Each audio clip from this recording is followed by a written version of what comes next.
Today we're counting down the 5 most Swedish words. Swedish words that have no translation in English and that are part of the Swedish culture. Words that are very common that might confuse you. For this video we left out words like fika and lagom, which are classic Swedish words most of you already know. But if you don't know them yet, you can check them out in these videos. Okay, so let's start with number 5. Vaba. Vaba is a very Swedish thing. Maybe it also exists in some other Nordic countries, but for most people around the world, this is a crazy thing. Vaba is a verb and it kind of stands for att vårda barn. In essence, it means that you're missing work because you're staying home taking care of your sick child. Vård av barn. And most importantly, you don't lose all income for doing this, because the Swedish state steps in and pay you for it. This is of course financed by the taxes and is part of the Swedish welfare system. The idea behind Vaba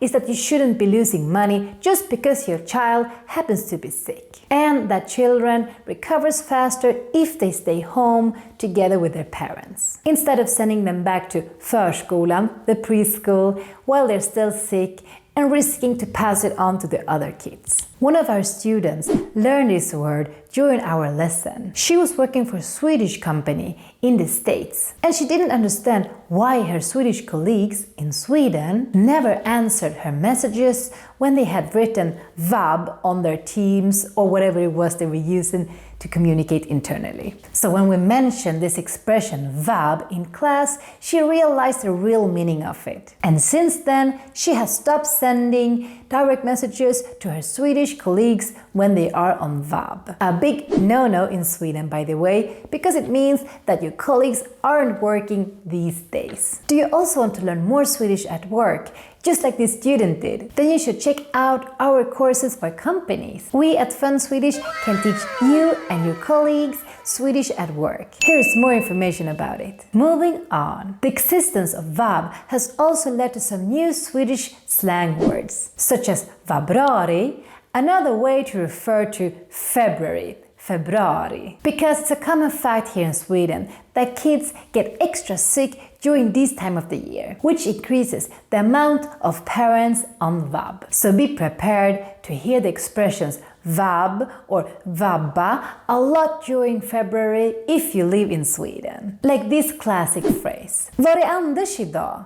Han vabbar. Now it's time for our next word. This is a very Swedish word, but not only a word. It's also a concept, a style, an identity. Number 4. Raggare. If you live in Sweden, especially in a small town, then you just have to know about raggare. Raggare is a subculture that exists mostly in Sweden, maybe also a little bit in Norway and in Finland. But it's a very big thing here in Sweden. And it's related to the American rockabilly subculture. The Swedish raggare are known for the love to old retro cars and the 1950s American pop culture, especially when it's about fashion, cars and music. And even though it has its roots in the 1950s, it's still a big thing here in Sweden, especially around middle-aged Swedes. So what do raggare do? They enjoy meeting up with other raggare and, of course, ride in their American retro cars, showing them off to the world. It's actually a thing here in Sweden to attend to these big retro car events. One of the biggest one is called Västerås Summer Meet, but there are many more events like this. So if you want to learn more about the Swedish raggarkultur, then I really recommend you to attend to one of these events. They can be quite interesting. Another big tradition for raggare is to åka till Stockholm and show off their cars in a very famous Swedish street called Sveavägen. Some Stockholmers love this and some hates it. Depends who you ask. I personally like to see these old cars coming into Stockholm, but I do dislike the amount of air pollution we have in Stockholm during these days. Another important word that comes from raggare is the verb att ragga. Ragga is a very common way to talk about flirting or trying to pick up a girl or a guy. Let's practice these new words with this phrase. Titta på alla raggare, i sina raggarbilar på Sveavägen. De försöker ragga på alla. My dad, who was born in the 50s, grew up with this raggarkultur like most Swedish dads from the 50s. My dad even named our cat Raggis, which is kind of a cute version of raggare. Raggis. Our cat was also very into att ragga på andra katter, so therefore he got this name, Little Player. Nowadays, I would say that this raggarkultur is a little bit more common in small towns, where almost every family owns one of these retro cars, also called raggarbil, because they have place for them. So if you're into retro cars, then you should either go to Cuba or Swedish small towns. Some weeks ago, I was in a little small town called Mora and I actually saw more retro cars there than people. Actually, mosquitoes was the thing I saw the most, but after that, it was definitely retro cars. Have you ever seen a Swedish raggare or a raggarbil? Let us know in the comment section below. Our next Swedish word, hinna, is a very common one. And also very Swedish, because it talks about time, and Swedes love punctuality. Perhaps so much that we even created a single word to describe the expression to have time to do something. As you can see in English, you need to use so many words to describe this, to have time to do something. In Swedish we just say hinna. Hinna. And in the present it would be hinner. For example, jag hinner filma en YouTube idag. I will have enough time to film a YouTube today. Or, jag hinner till svenska lektionen idag. I will make it to the Swedish lesson today. And we also use hinna in the negative way, by just adding inte. Hinner inte. And then it means not making it, or not having enough time to do something. For example, jag hinner inte till svenska lektionen idag. Or, jag hinner inte träna idag. It's also good to learn how you say this in the past, since we use it a lot. And that would be han. Don't mix it up with han, even though it's pronounced exactly the same. We just add an extra n for han. Let's look at some examples. Jag hann inte till tåget idag. Helvete! Or, han inte till tåget. Learn this verb. Super useful, super Swedish. Next Swedish word, number 2. Fredagsmys. A combination of two words. Fredag, Friday, and mys, which is a mix between comfort and coziness. Friday coziness doesn't really exist in English, but in Sweden, fredagsmys is a thing, a very big thing. And it stands for relaxation and somewhat guilty pleasure. Like staying home, eating chips, godis, and wearing mjukisbyxor. This fredagsmys starter pack describes very well the things you need for a classic fredagsmys. The important thing during fredagsmys is that you eat something that is not a healthy option. And if you happen to go to a supermarket in Sweden on a Friday, you will see Swedes buying things like chips, läsk, and also godis. But apart from eating, it's also very important to focus on chilling and to make it as cozy as possible at home. Det ska vara mysigt. That's why you need to wear comfy clothes, such as mjukisbyxor. You don't dress up for fredagsmys, you dress down. Going out clubbing on a Friday is not fredagsmys, for example. You need to be inside. And the activity we do is to watch TV in some way. Maybe a movie, a series, or fun Swedish YouTube channel. I really recommend you to subscribe to our channel if you haven't done it yet, so you're prepared to watch all our videos for your next fredagsmys. Fredagsmys is obviously even more popular during winter, the darker times here in Sweden. And then we also like to add ljus, candles, to our fredagsmys. So just to repeat again, fredagsmys is not Netflix and chill.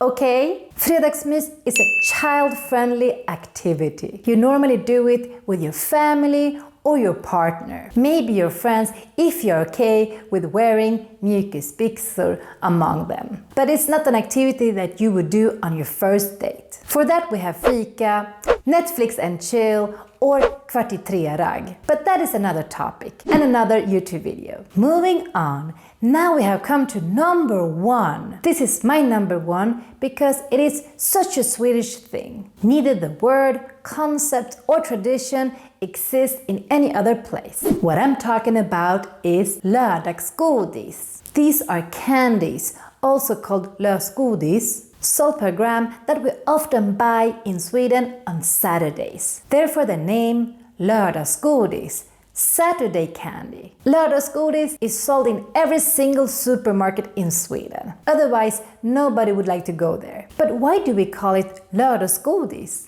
I don't know. In order to find out, we need to go back in time. A long, long time ago, sugar arrived for the first time in Sweden in large quantities because we loved it. We got addicted to it. And this led to dental problems among the Swedish population. In the 1950s, the Swedish state decided to investigate the connection between sugar and bad teeth. In order to find out, they did some very, very unethical, and I would also say horrible, experiments on intellectually disabled children called the Vipeholms experiments. They fed these children large amounts of sweets to see whether a high sugar diet would cause teeth problem. And yes, it did. They also found out that it was better for your teeth to consume all sugar at once instead of small bits every day. After these experiments, the state launched a marketing campaign to convince the Swedish people to only eat candy or sweets once a week. And they picked Saturday for some reason. And this is how the concept of lördagsgodis was born, which is basically not eating sugar during the week, but then binging it all on Saturdays. The campaign was a success and turned into a tradition that most Swedes follow even today, at least for their kids. Some adults, they cheat when they buy candy for themselves, but for their kids, they mainly or only buy it on Saturdays. Some less strict parents might allow their kids to have some goodies on Fridays as well, for the fredagsmys, but never on a Monday, for example. Strangers would probably mom or dad shaming them if they saw it. What is very interesting is that Swedish kids actually obey to this lördagsgodis rule. If a kid asks for candy on a Monday and the parents say no to it, they will accept it, as long as you give it to them on Saturday. They will absolutely claim the lördagsgodis on Saturdays, so you better not forget about it. And if you ask a Swedish kid what is their favorite day in the week, they will for sure say lördag. And some might even say that they love godis more than mom and dad. When I was a kid, like all Swedish kids, I was obsessed with goodies. And I wanted to become an adult just so I could have goodies any day of the week. Anyway, even though Swedes try to limit their candy or sugar consumption to Saturdays or weekends at least, you need to know that we eat an obnoxious amount when we eat it. Swedes actually eat around 16 kilos of goodies, candy, per person every year. This was my last Swedish word, but don't go yet, because I have a bonus word for you. Not so common perhaps, but very funny. At least my students think so. And this is a word that apparently was also created by the Swedish state in order to control Swedes' bad behavior. The word is chlamydia monda. For those who doesn't know, chlamydia is a sexually transmitted infection, and it's actually one of the most common ones in Sweden. Most Swedes get this during the weekends, after some wild nights, including perhaps kvartitrerag, when they maybe forget to use some kind of protection. So when the weekend is over, they realize on Monday what might have happened, so they go and test themselves to see if they got this chlamydia. Therefore, Mondays have been called chlamydia monda, chlamydia Monday. At least this was an expression that the Swedish state started to use in a campaign to make Swedes more aware of chlamydia, convincing them to go and test themselves on Mondays so they could get a cure and also stop passing it on to other people. The campaign could look something like this. Once I was riding the tunnelbanan here in Stockholm and they had put up this sign. This dad and his 10 years old son was sitting next to me. The kid was looking at the sign. After a while,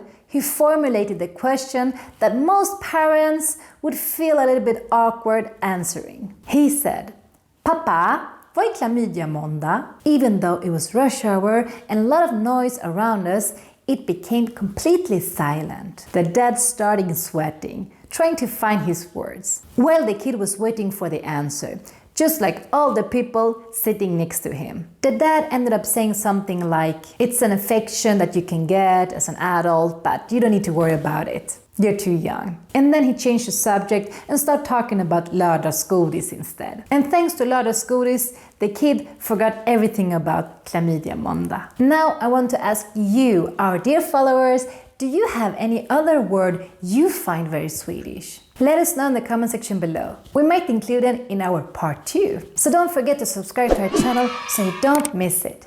Hej då!